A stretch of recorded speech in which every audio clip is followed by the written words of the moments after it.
Davy Crockett, king of the wild frontier. I'm Georgie Russell. I sing songs and tell tall tales, mostly about my friend Davy Crockett. Born on a mountaintop in Tennessee, green estate in the land of the free, raised in the woods so's he knowed every tree, killed him a bear when he was only 3. Davy Crockett, king of the wild frontier. The first time folks heard much about Davy was when the Creek Indians went to war along the whole frontier. The government sent out some soldiers under the best officer the Army had, a general named Andy Jackson. Major! Major! Yes, sir, General Jackson. Yes, sir. Where is that scout I told you to find for me? He's right here, sir. His name is Davy Crockett. Listen carefully, Crockett. Chief Red Stick and his warriors are in the forest across the river. I want you to find exactly where they are and what they intend to do. The major and a company of soldiers will go with you. Well, soldiers ain't woodsmen, General. My friend Russell and I could do better alone. You have your orders, Crockett. All right. They're your soldiers, General. And so we crossed the river. Davy tried to keep us under cover as much as possible. It was hard going. The major didn't like it. I'm tired of fighting this brush, Crockett. There's a good trail over there. My men and I are going to take it. It's apt to lead you right into Chief Red Stick's hands. Our orders are to find him, aren't they? We'll meet you here in the morning. Sure wish you fellers luck.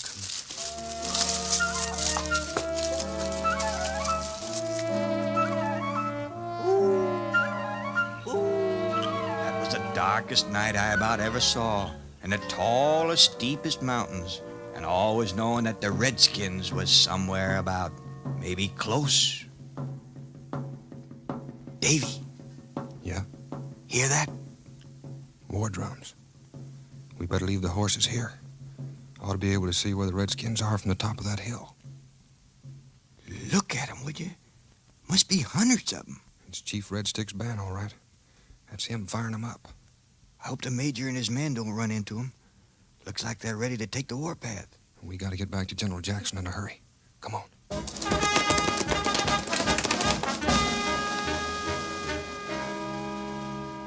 It was nearly dawn when we reached the place where we were supposed to meet the major and his men. There was no sign of them. With the lives of every pioneer along the frontier depending on stopping Chief Red Stick, Davy figured we couldn't afford to wait for the missing soldiers. But suddenly... Those are Army muskets. Sounds like the major and his men are in trouble. Probably running some more Indians on their way to join Red Stick. I reckon we'll have to scare him off for him. Just you and me? How? Well, come on. I'll show you.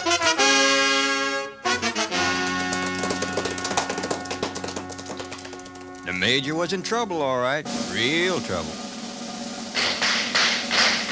We're surrounded, men. Sell your lives dearly.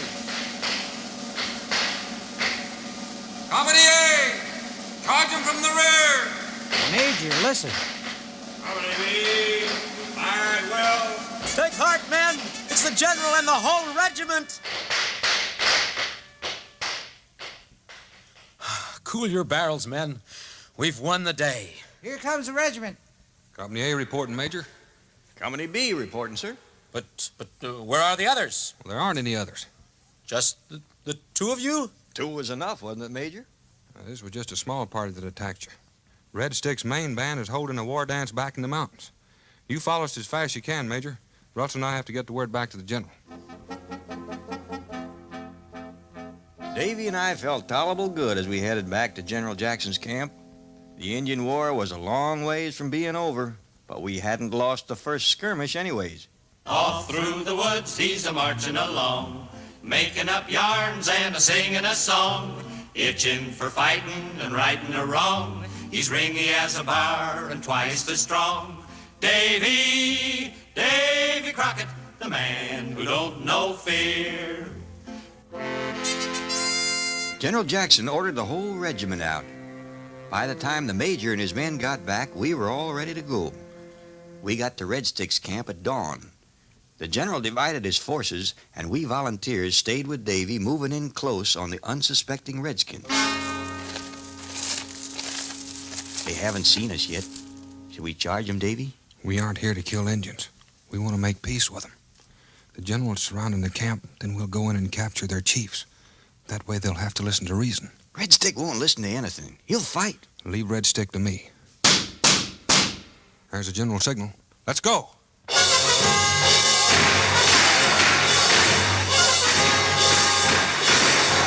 Davy! Davy, look out! Davy, you all right? That was close. Thanks for saving my scalp. Hey, there goes Red Stick. Got a bunch of young warriors with him. The soldiers will stop him. Red Stick's gonna catch him while they're reloading and can't shoot. Come on, we'll try to cut him off. I followed Davy. Halfway across the camp, 2 Creek warriors suddenly jumped me. Both of them were measuring my scalp for a mighty short haircut. Davy took one of them off my hands. Then he ran on, leaving me to take care of the other one.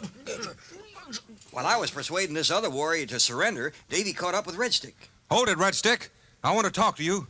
Red Stick no talk. Red Stick fight. Consarn your cussed hide.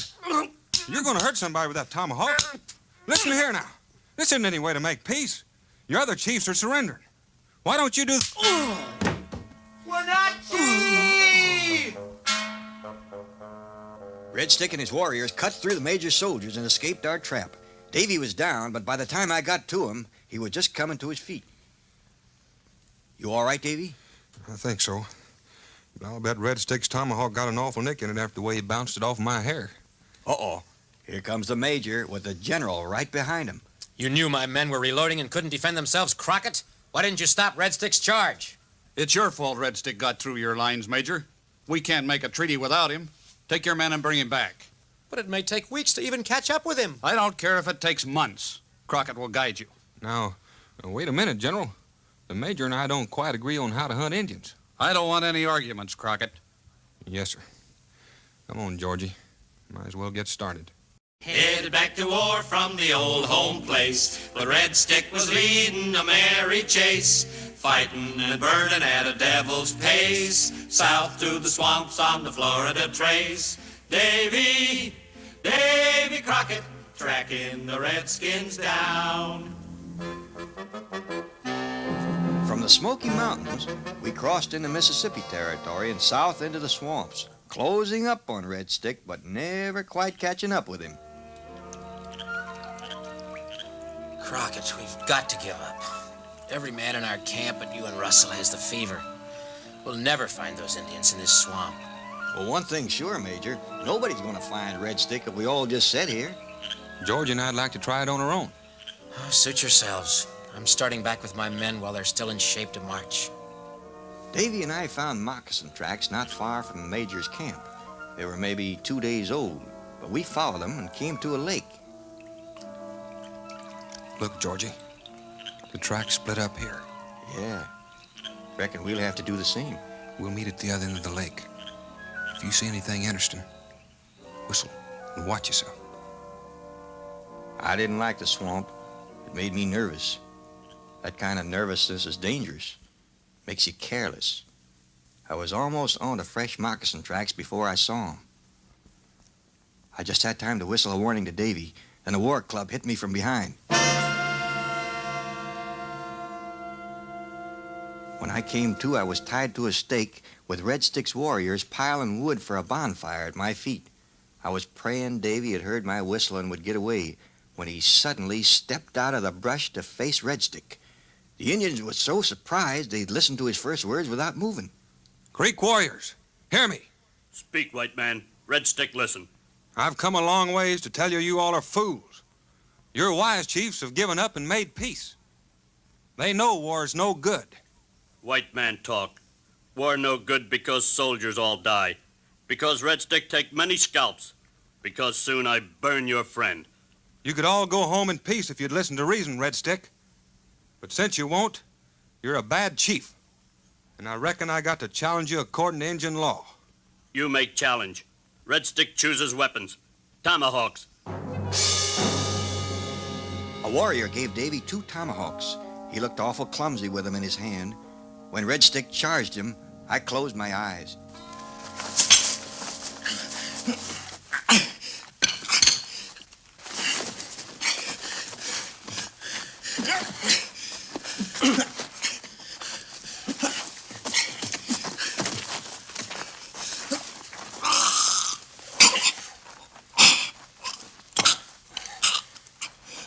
When I opened them again, Davy had disarmed Red Stick and had backed him against a tree.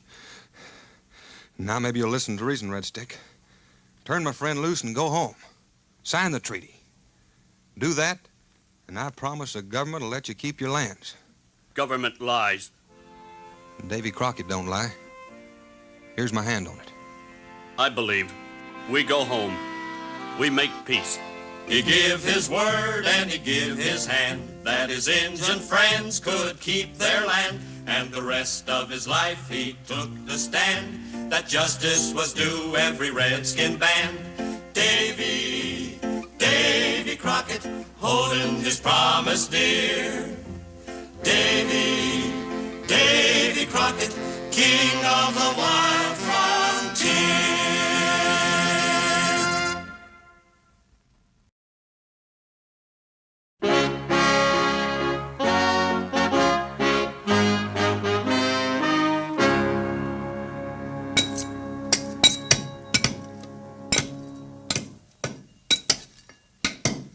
Say, Georgie.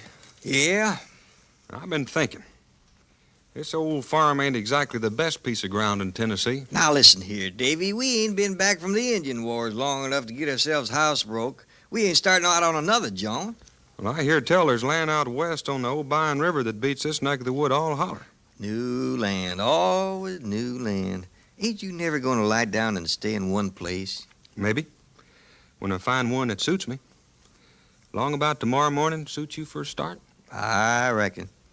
Looking for a place where the air smells clean, where the trees is tall and the grass is green, where the fish is fat in an untouched stream, and the teeming woods is a hunter's dream. Davy Crockett, looking for paradise.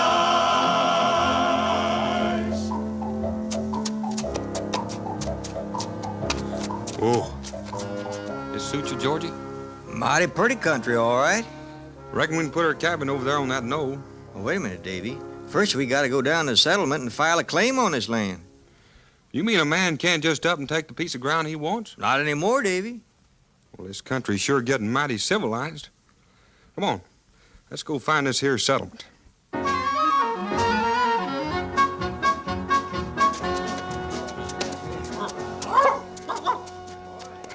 Say, mister, who do we see hereabouts to file on some land? Why, me, but you'll have to wait till after I've judged the shooting match. Shooting match? Any objection to a couple of strangers buying in? Save your money. You'd be shooting again Bigfoot Mason. Well, now, I don't know him, but I reckon we could risk $1. Come on, Georgie. When we got to the shooting grounds, we found they hadn't waited for our friend from the settlement. This Bigfoot claimed to have won the cow they were shooting for. You could see everybody thought the judging was unfair, but nobody said nothing. They was all afraid of Bigfoot. Everybody but Davy. Say, Mr. Bigfoot, would you put that cow of yours up against $15 cash money? I might. Why? Well, I never went to a shooting match in my life without getting at least one shot off. One shot it is. This time I'm doing the judging, Bigfoot. Suit yourself. Give me room. I'm taking first turn. Dead center for Bigfoot. Better save your powder, stranger. Well, now, let's see. This one's dead center, too. You'll have to fire another round. You was just lucky, stranger. Let's see you beat this. Less than a finger off in the notch. That'll take the turpentine out of your bark. Tolerable good shooting, all right, Mr. Bigfoot. Show him an old Smoky Mountain shot, Davy. Looks like a miss. I was afeard you fired too quick. Well, now, don't be getting hasty, Georgie. No, wait a minute. Look here. One bullet right in on the top of the other. Right through the same hole. Stranger, you win.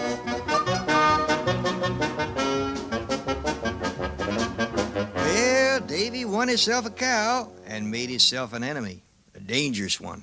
Seems this Bigfoot and his friends was having things their way, running Indians and peaceful folks off their lands and selling them to newcomers. Folks in the settlement wanted Davy to take on a job of magistrate and put a stop to this, but Davy wasn't the man to seek office. Then one day we was clearing our land and... Shh, Davy. What is it, Georgie? Don't let on, but there's a redskin hiding in that brush over there. I just seen him. Take it easy. These is Cherokees hereabouts. They're friendly. Well, if he's friendly, what's he hiding for? Fetch your gun and let's go see. All right, come out of there. Why, it's Charlie Two Shirts, our neighbor. And he looks like he's been clawed up by a buyer. Well, what happened to you? Big white man come to my farm. Tell Charlie Two Shirts, get off. I say this my land. He say Indians got no land. I show government paper, land belong Cherokee. He tear paper up. Then Charlie Two Shirts fight.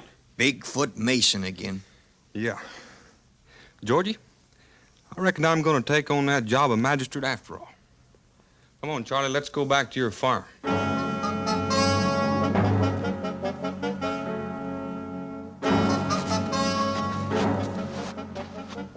There's Charlie's house. And there's Mr. Bigfoot. Him plenty bad man. Plenty strong like bear. Be careful. Don't worry, Charlie. Davy was raised on bear fights. You want something? Yeah. The man that run my friend here off his land. Since when is Davy Crockett a friend of Injuns? Well, Lawless been a friend of the Cherokees. Got no bones to pick with the others since we signed the peace with them. Injuns have got rights, same as anybody else. Take a powerful lot of arguing to convince me of that. That's what I come for. Why, I've ed better men than you whole. If their heads was buttered and their ears was pinned back. Get him, Davy! You get him, Davy! Give him what's fair, Davy!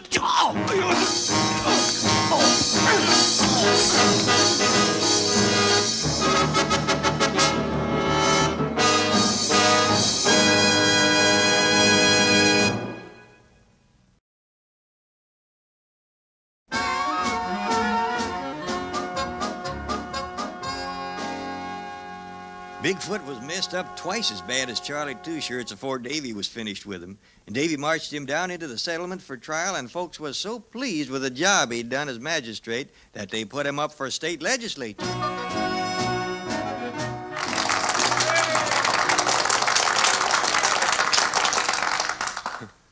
Well, folks, I ain't much shucks at speech making and politics, but I do know the woods and the folks in them. And if you send me to the legislature in Nashville, I'll represent you as honest as I can. Pray for Davy! They sent up to Nashville the best they could find, a fighting spirit and a thinking mind. Davy Crockett, choice of the whole frontier. I didn't see much of Davy for a spell after he went to Nashville, but he had plenty of other friends. One of them was Tobias Norton, the oily major we served under in the Indian Wars. He was in politics now, and he knew how to make a man like Davy feel important. We've been watching your career in the legislature with a great deal of interest, Davy. Why, next to General Jackson, you're about the most famous man in Tennessee right now. Shucks now, Major. Soft soap's only good for washing dirty hands. I mean it. As you know, General Jackson is going to run for president. He will need men in Washington that he can trust. Naturally, we thought of you. Davy, we want you to run for Congress. Congress? You sure an old head wound ain't troubling you just a mite, Major? Will you run, Davy? Well, if I did and I got in, I wouldn't be taking orders from you or from General Jackson. I'd be taking them from them that elected me. Of course, Davy, of course. Anything you say. The votes were counted and he won hands down, so they sent him off to Washington town with his best dressed suit, still his buckskin's brown, a living legend of growing renown. Davy Crockett, the canebrake congressman. Davy done like he said he would in Congress and voted for what he figured was right. He must have messed up Major Norton's plan something fierce, 'cause when I got to Washington on a visit, the Major had it fixed up for Davy to go out on a speaking tour. The major had cooked up a bill to take their lands away from the Indians. And the minute Davy got out of town, the major and his friends put it on the floor of Congress to get it passed into law. Well, there was only one thing to do, and that was to get Davy back in a hurry. So I lit out for Philadelphia, where I heard he was. I'm mighty grateful to you citizens of Philadelphia for the gift of this here rifle gun. She's such a pretty little lady. I think I'll give her a name. Betsy suits you folks? With a gun like this, a man could put a rifle ball through the moon. And the first chance I get, I'm going to try it. I thank you all again for the hospitality of your city. Psst! Davy! Georgie, what are you doing here? I come to fetch you some news. Recollect Major Norton's Indian bill? That scheme of his to swindle the Indians out of their land? That's the critter. He's got it on the floor of Congress right now. No wonder he was all fired anxious to get me out of Washington. A couple of your friends are stalling it off as best they can, but there's no telling how long they'll be able to hold out. Well, what's the quickest way back? In a saddle, the way I come. Well, I know where I can borrow fresh horses. Come on.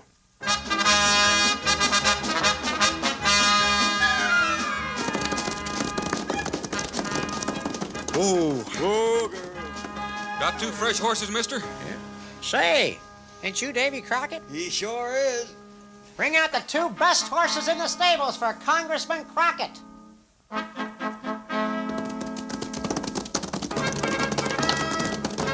Only 2 hours more, Davy. Sure hope we're in time.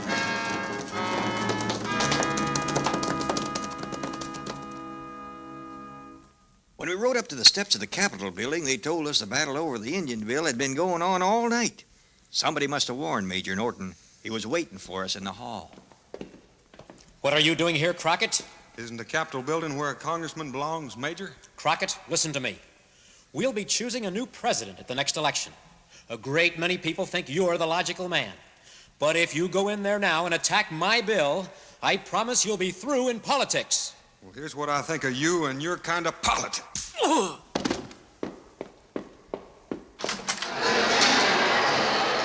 Crockett! It's Davy Crockett! I yield the floor to the gentleman from Tennessee. Mr. Speaker, fellow congressmen of these United States, you have before you what's called an Indian bill, offered to you in the name of expansion. Expansion's a mighty fine thing. Sure, we gotta grow, but not at the expense of the things this country was founded to protect. Now, I could talk about the injustice of taking away Indian lands, but I'd rather talk about us, you and me. We got a responsibility to this strapping, fun-loving, britches-busting young bar cub of a country. We got a responsibility to help it grow into the kind of nation the good Lord meant it to be. And if we right here in Congress wired up and showed we were the kind of men our friends and neighbors figured we was when they gave us their votes and sent us here, why, a bill like this would never live long enough to even get on our desk, let alone come to a vote. We'll vote it down, Davy.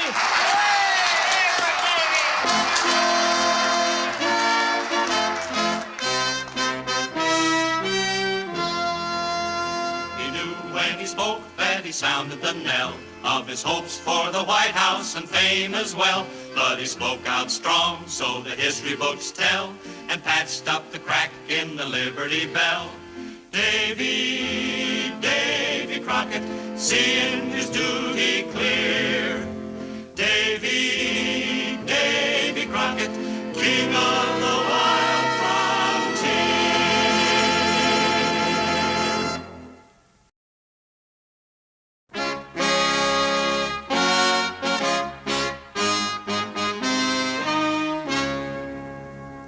From Washington, Davy and me went back home to Tennessee. But Davy didn't want to stop there. He figured the frontier had got out ahead of him whilst he was in Congress, and he aimed to catch up with it again. When he come home, his politicking done. The Western March had just begun, so he packed his gear and his trusty gun and lit out a grinning to follow the sun. Davy, Davy Crockett, heading out west again.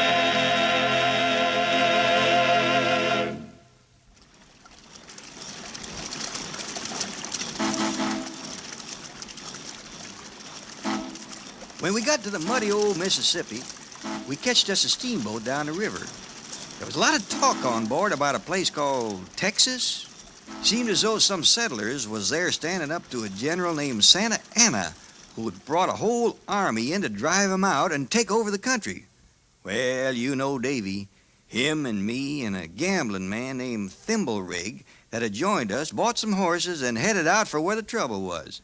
He heard of Houston and Austin, and so to the Texas plains he had to go, where land was free and there was room to grow, and freedom was fighting another foe.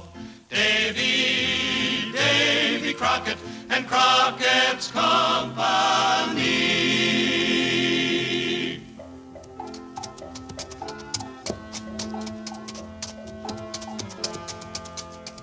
This here Texas seemed near as far away as the moon. We rode for weeks without getting much of any place or even knowing for sure where we was. Then one day, Thimblerig's sharp gambler's eyes spotted a man on a burro coming our way.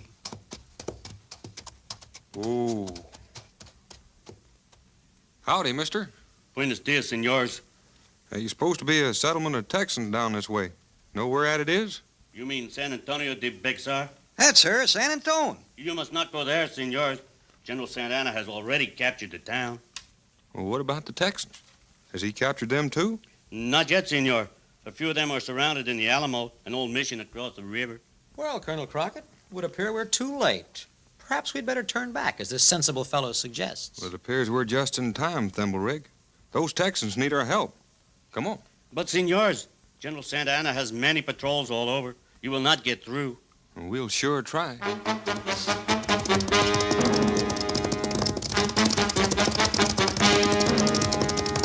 Colonel, look! Horsemen behind us. It's one of Santa Anna's patrols, Davy, and they sure ain't friendly. Santone can't be far. Let's get. They're gaining on us, Davy. We sure can't shoot for sour apples, can they? Colonel, there's the town. And look at that camp spread around it. Santa Anna must have the biggest army in the world. That old ruin yonder must be the Alamo. Head for it. They're opening the gates for us. Them boys on the walls are taking care of that patrol behind us, too. We're gonna make it. Whoa. Whoa, girl. Close the gates, men. Oh, that was a tight squeeze. You fellas all right? Yeah, thanks to you and your boys. I'm Colonel Bill Travis. Well, Davy Crockett of Tennessee, Colonel. Davy Crockett? Come with me. Jim Bowie's our commander, but he's down with the fever. Jim Bowie? The fellow that invented the knife? That's him. And will he be glad to see you? That's the picture, Davy. We're hopelessly surrounded. Less than 200 of us here in the Alamo against an army of nearly 5,000 men outside. It's tolerable heavy odds, all right, Colonel Bowie. If we can't hold Santa Anna's army here until Mr. Austin and General Sam Houston can get our army reorganized, Texas is lost. Well, then I guess we'll just have to hold the Alamo. Easier said than done, Davy. Santa Anna has sent us a surrender demand. If we refuse, he'll put us all to the sword. Oh, ain't there any place you can get help? A town named Goliad, about 100 miles away. But I don't know whether they can spare us any men. I doubt if a messenger could get through Santa Anna's lines to find out. Well, I'd admire to try. Oh, nothing doing. Having Davy Crockett here with him in the Alamo is more important to the men than any help they might be able to send us from Goliad. Well, how about letting me go, then? I know most of Davy's tricks by now, and I'll get through for you, Colonel. It's mighty risky, Georgie. Me and you has been getting in and out of bear traps all our lives. This ain't no shucks.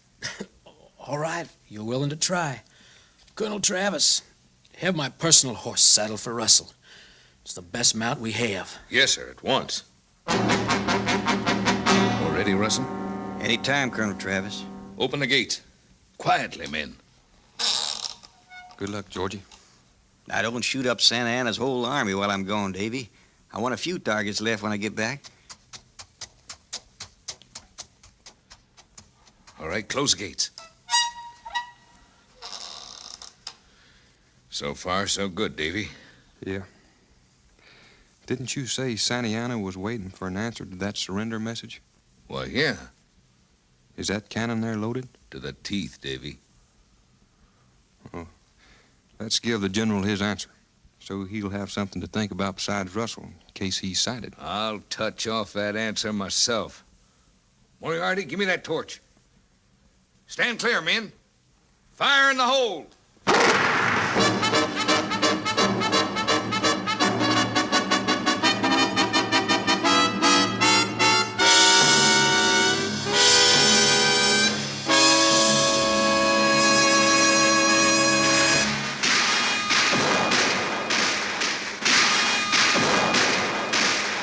Colonel Bowie wants to know how it's going, Davy. We're holding our own. They've shelled us right around the clock for 4 days and ain't hit a man of us yet. I know, it's incredible. I wonder how much longer our luck will hold out. Luck? Well, this ain't luck, Travis. It's a hand of Providence. You really believe that, don't you, Davy? I sure do. I swear, Colonel Crockett, the sudden quiet is worse than the bombardment. Why do you suppose they stopped shelling us? Well, I ain't General Santa Anna, Thimblerig. But it could be that since his cannon couldn't knock our walls down, that he's getting his men massed to rush 'em and clam 'em. We can't hold this miserable excuse for a fort under a hand-to-hand attack like that. Well, a man don't know what he can do till he tries it, Thimblerig. Duck, Thimblerig! Davy, they've moved a field piece up at an angle our cannon can't cover. Yonder, over there. It's real obliging of them to move that close, Colonel Travis. Reckon they ain't learned just how far a Tennessee rifle gun can reach. Let's teach 'em a lesson. Tarnation. Missed. I might too much winded, I reckon. Thimblerig, hand me old Betsy there. Here, Colonel. She'll do the job. You got the gunner. I never saw such a shot. Here, try my rifle. I'd admire to. The officer that time. And look at the rest of them run. They're abandoning their cannon. As friend Russell would say, that's the kind of shooting makes the old possum squeal. Speaking of Russell, Davy, it's time he was back from Goliad. Well, not till night. He's too smart to try sneaking through Santa Anna's lines in broad daylight. If he don't make it tonight, and if he don't bring help, it'll be too late. Well, I don't know about the help, Colonel, but he'll make it back. Russell never left a job unfinished in his life. Just look at the fires in that camp out there, Colonel Crockett. More of them every night. We can't hold an army like that off forever. Well, it wouldn't surprise me none if we've already held this one off long enough for the rest of Texas to get its feet under it like we wanted, Thimblerig. Well, if we've done what we set out to do, why don't we surrender and put an end to this misery? Well, I ain't much authority on surrendering. And maybe you're forgetting Santa Anna's promise to put us all to the sword when he takes the Alamo? Yeah, that does put a different complexion on it. Man coming! Open the gate! Cover him, men! Come on, Thimblerig, quick! It's Russell!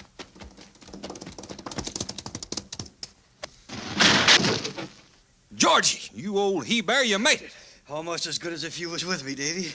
What about help from Goliad? Bad news, Colonel Travis. They can't spare us no help. I'd better tell Colonel Bowie, Davy. Break it to him gentle. His fever's worse tonight, and he ain't feeling it all good. Santa Anna's men was bunching the rushes, Davy. They was everywhere out there. I had an awful time dodging them. Yeah, come on up on the south wall. That's our station. I'll round you up some victuals.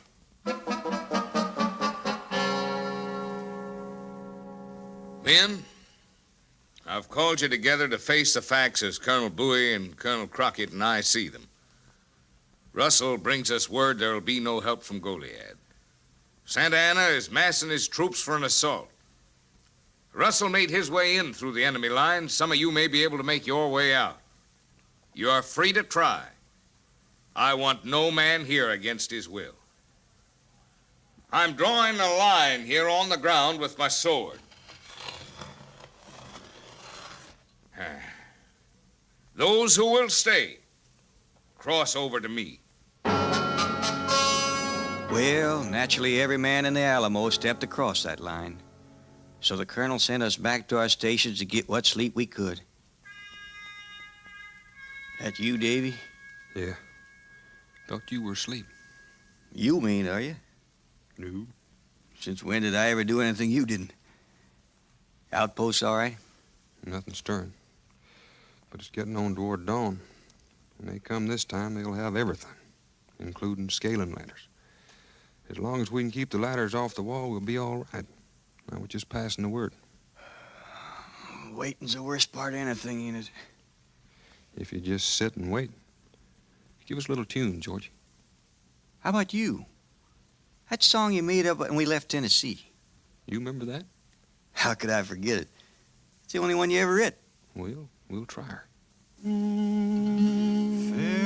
to the mountain whose mazes to me more beautiful far than Eden could be.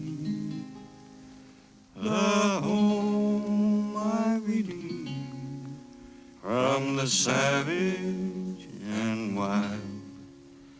The home I have loved as a father his child. The wife of my bosom, farewell to ye all. In the land of the stranger I rise or I fall. They're on us! To your post, men! Watch those ladders! Push them off, boys!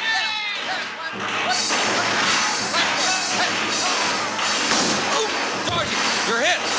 Give him one fur, Davy. This is it, Crockett! They've breached the north wall! We got it! Come on, you cussed varmints, one at a time, so me and old Betsy can handle you.